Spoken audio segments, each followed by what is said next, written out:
Hai Kimora, kamu udah selesai belum kerjain tugas yang kemarin Miss kasih? Ini Miss, aku lagi berusaha ngerjain tapi nggak jadi Miss. Susah banget tugasnya Miss. Loh, bukannya kemarin Miss sudah ajarin? Iya sih Miss, tapi aku lupa Miss. Mungkin waktu kamu udah belajar, kamu udah berusaha mengerjakannya, kamu lupa sesuatu Kimora. Apa itu Miss? Mungkin kamu lupa berdoa. Tuhan Yesus pasti akan membantu kamu melakukan yang terbaik.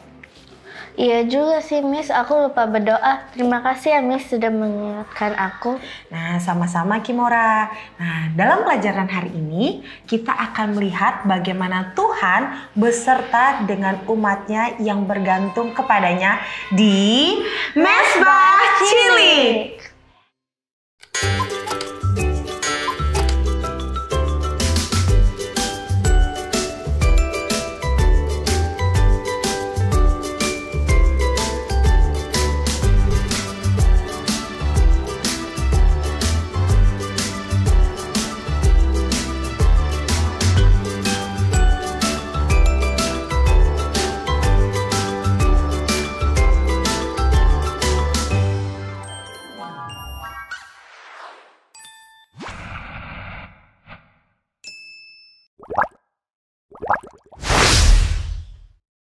Saya tidak bisa. Saya tidak bisa melakukan itu. Apakah engkau merasakan hal itu? Ketika sesuatu terasa sukar, kepada siapakah engkau meminta bantuan? Yonatan mengetahui kepada siapa memintanya. Begini ceritanya. Tentara Raja Saul berkemah di bawah sebuah pohon dekat Gibea. Tentara Filistin berkemah di dekat sebuah jalan sempit di gunung-gunung. Setiap hari orang Filistin mengirim seorang tentara untuk menakut-nakuti orang Israel dan mencuri dari mereka. Orang Filistin memiliki ratusan kereta kuda dan ribuan orang yang diperlengkapi dengan senjata. Tentara Israel hanya 600 orang, sedikit dan ketakutan. Tidak ada satupun dari orang Israel yang memiliki pedang atau tombak.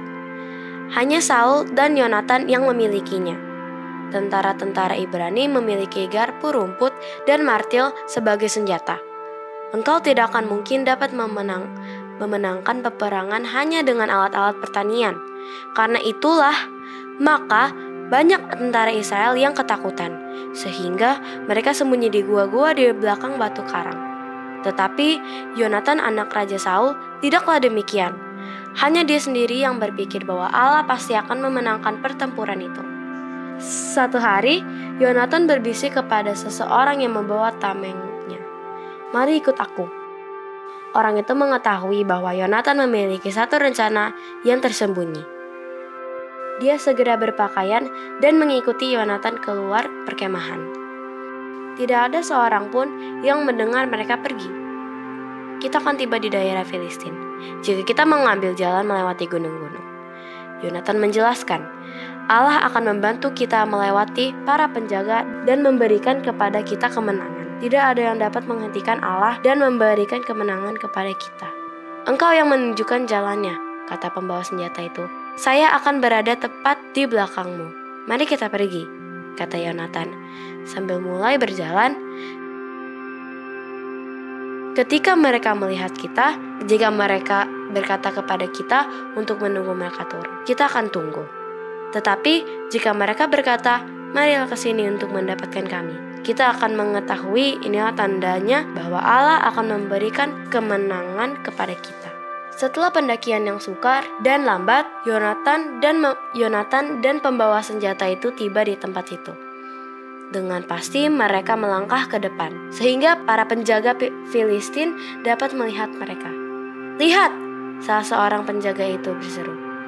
Orang Israel sedang merayap keluar dari lubang persembunyian mereka. Marilah naik ke sini, supaya kami memberikan satu pelajaran kepada kalian. Yang lain berseru.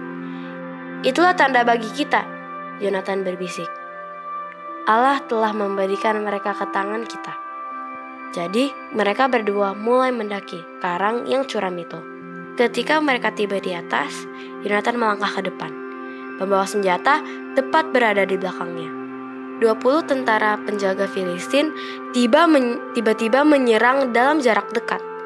Tetapi Yonatan dan pembawa senjatanya tahu bahwa Allah akan menyelamatkan mereka. Tentara penjaga yang lain melihat dari atas puncak karang mulai panik dan bingung saat mereka melihat apa yang tengah terjadi. Mereka berteriak ke bawah untuk menceritakan pada para tentara yang berada di perkemahan Filistin. Bahkan para pembawa kereta perang juga panik. Dalam kebingungan, mereka mulai saling mendorong dan berkelahi satu sama lain saat mereka berlarian ke segala penjuru. Tanah bergetar seolah-olah satu tentara yang besar dengan orang berkuda dan para panglima sedang datang. Yonatan, pembawa senjatanya, dan semua orang Filistin itu tahu bahwa Allah sedang menolong orang Israel. Ketika Raja Saul dan 600 tentaranya datang ke tempat itu, Yonatan dan pembawa senjatanya sedang berdiri dengan tenang sambil melihat orang-orang Filistin melarikan diri. Tentara-tentara Israel mengetahui bahwa mereka menang karena Allah telah memenangkan pertempuran itu bagi mereka. Hari ini Allah telah menyelamatkan kita, kata mereka. Yonatan dan pembawa senjata setuju. Allah sudah memenangkan satu pertempuran yang hebat. Tidak ada yang dapat menghentikan Allah dari menyelamatkan mereka.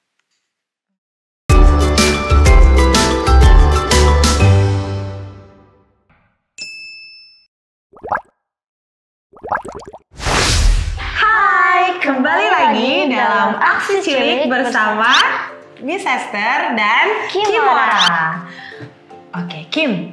Ya, hari ini kamu tahu nggak sih, kita itu akan melakukan percobaan. Ya, Miss Esther sudah sediakan di sini ada teko, isinya air, ada gelas plastik, ada cardboard.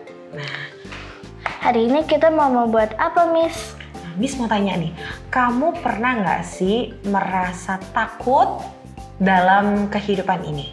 Dan apa yang kamu takutkan dalam kehidupan ini? Kalau aku takut gelap, aku takut dimarahin sama guru, aku takut sendirian, aku takut tidak mengerjakan PR, Miss. Oke, baik kalau begitu ya kita coba ya. Nih, Miss ambil gelas dengan teko isinya air. Coba Kimora sebutin ketakutan-ketakutan kamu yang tadi. Kamu takut apa aja tadi? Aku takut gelap, aku takut sendiri, aku takut dimarahin guru, aku takut nilainya jelek, aku takut mendapat nilai yang buruk. Ini bisa jadi isi air. Terus Miss mau tutup pakai cardboard. Nah. Terus Miss akan balikkan ini. Kamu tahu nggak apa yang terjadi nanti? Pasti airnya tumpah, Miss. Itu sih dugaan yang wajar ya sebagai manusia. Sekarang Miss akan balik ya. Apa yang terjadi? Airnya nggak tumpah, Miss. Kok bisa? Jadi ya karena tekanan air yang ada di dalam gelas itu lebih sedikit. Tekanan udaranya yang di luar lebih besar. Sehingga airnya tidak tumpah. Dan cardboard ini bisa menekan air. Jadi airnya itu nggak tumpah. Seperti itu, Kim. Oh, jadi gelas yang di dalam air itu nggak tumpah karena ada tekanan besar dari luarnya ya, Bis? Iya, betul sekali, Kimora. Nah, ya sama seperti kekhawatiran kamu, ketakutan kamu, dan kamu tidak percaya diri. Itu diibaratkan dengan air tadi yang Miss tuangkan.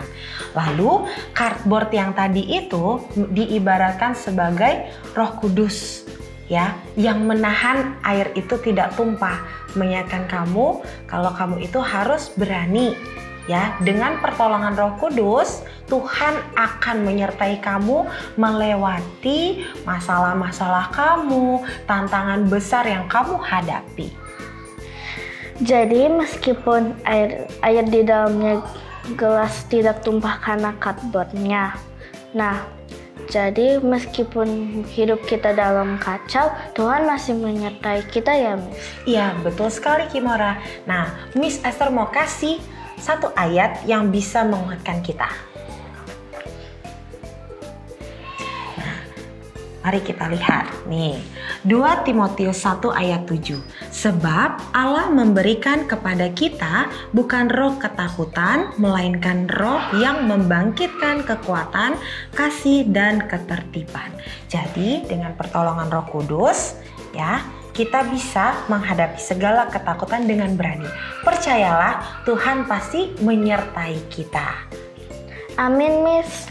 Amin. Baik, jangan lupa untuk tetap percaya kepada Tuhan. Bertemu lagi di aksi cilik berikutnya.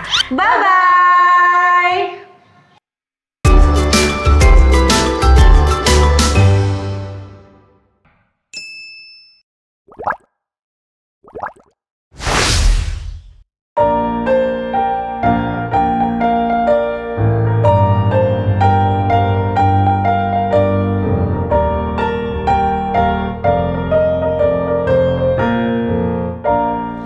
Aku senang dan kira selalu Yesus sudah angkat bebanku. Sepanjang hari nyanyilah aku, Yesus sudah angkat bebanku. Dulu hatiku berat karena dosa, sekarang gantinya Yesus beri damainya. Aku senang dan kira selalu Yesus sudah angkat bebanku. I'm so happy, and here's the reason why. Jesus took my burden all away. Now I'm singing as the days go by. Jesus took my burden all away. Once my heart was heavy with a lot of sin, Jesus took the load and gave me peace within. I'm so happy, and here's the reason why. Jesus took my burden all away.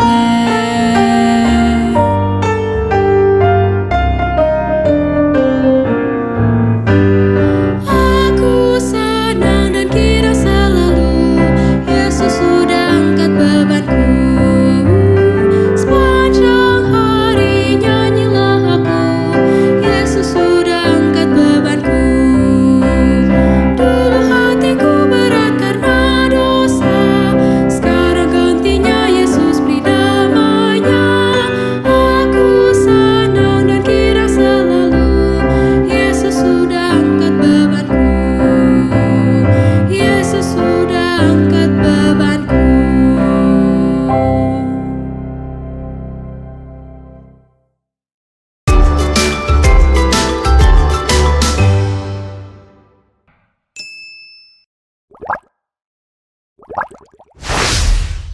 Hai Sobat Cilik Hope Channel. Hari ini aku mau tanya, apakah kalian pernah dengar kata keberanian? Apakah kalian pernah merasa takut? Mungkin takut untuk berbicara di depan kelas, takut mencoba hal baru, atau takut menghadapi orang yang bersikap tidak baik kepada kalian. Itu semua adalah hal yang wajar, karena setiap orang pasti pernah merasa takut. Tapi, tahu tidak, keberanian bukan berarti tidak merasa takut sama sekali. Keberanian adalah saat kita tetap bertindak meskipun ada rasa takut di dalam hati kita.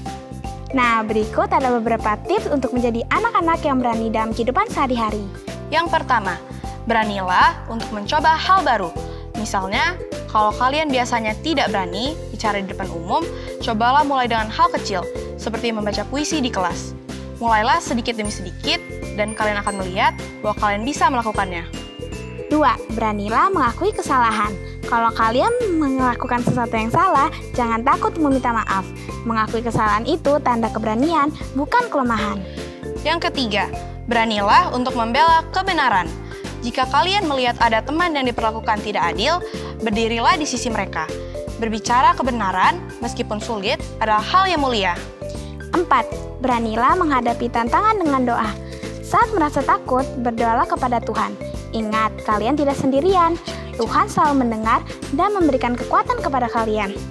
Berani bukan berarti tidak ada rasa takut, tetapi berarti kita tetap melangkah dengan iman, percaya bahwa Tuhan berjalan bersama kita. Mari kita menjadi anak-anak berani, mencoba, berani mengasihi, berani membela kebenaran, dan berani percaya bahwa Tuhan selalu ada bersama kita. Sampai jumpa!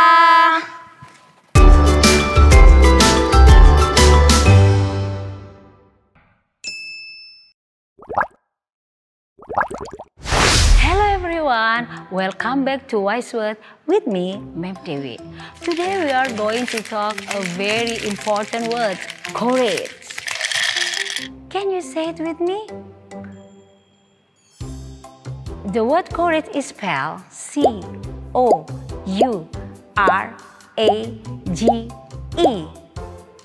Courage in bahasa means keberanian.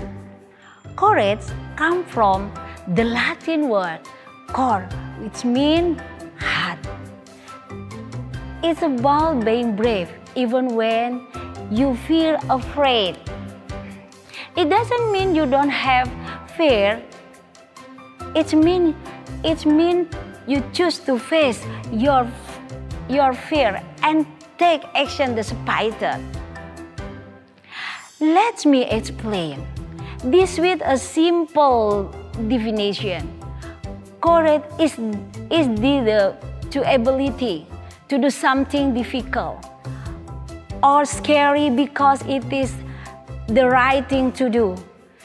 It's about having the heart to stand up, to speak up, or to keep going even when things are hard. So remember this. Courage doesn't mean you are fearless.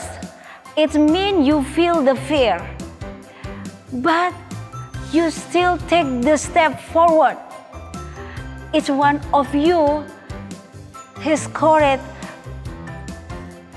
It's courage inside of you. You just need to believe in yourself and take the first step. Let's practice courage in your life every day. Whether it's trying new things, standing up for what's right, or simply being kind when it's not easy. Because every act of courage makes the world a better place. Bye.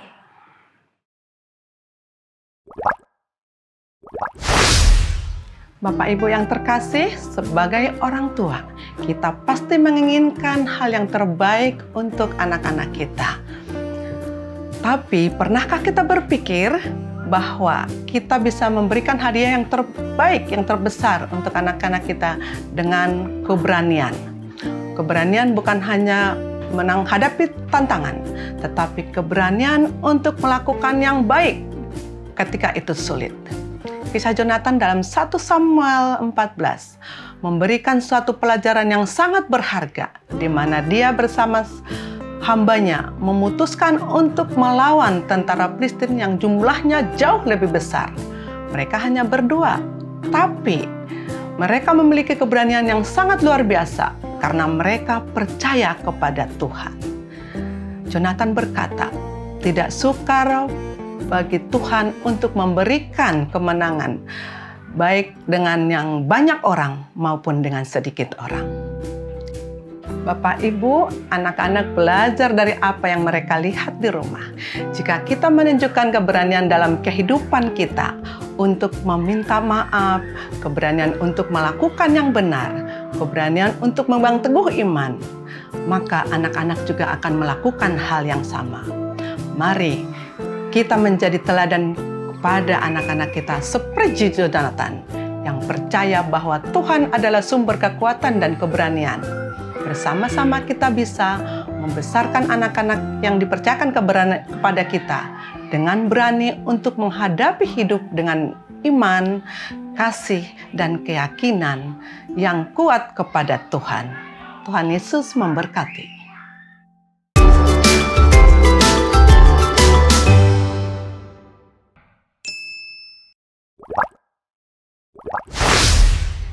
Kamu punya hal-hal yang ditakutkan nggak? Ada. Coba apa saja itu? Aku takut kalau nilaiku jelek bisa dimarahin guru. Nilaiku jelek bisa aja dimarahin mama. Sama aku juga takut kalau malam-malam ke toilet gelap turun ke bawah. Kamu punya hal-hal yang ditakutkan nggak? Iya, punya. Coba sebutkan apa aja itu. Kegelapan. Kamu punya hal-hal yang ditakutkan nggak? Punya. Coba sebutkan apa saja itu. Aku karena sekarang sudah senior kelas, aku takut tidak lulus. Kamu punya hal-hal yang ditakutkan nggak? Punya. Coba sebutkan apa aja itu. Saya takut ketinggian. Apakah kamu memiliki cara agar kamu lepas dari ketakutan itu? Coba jelaskan.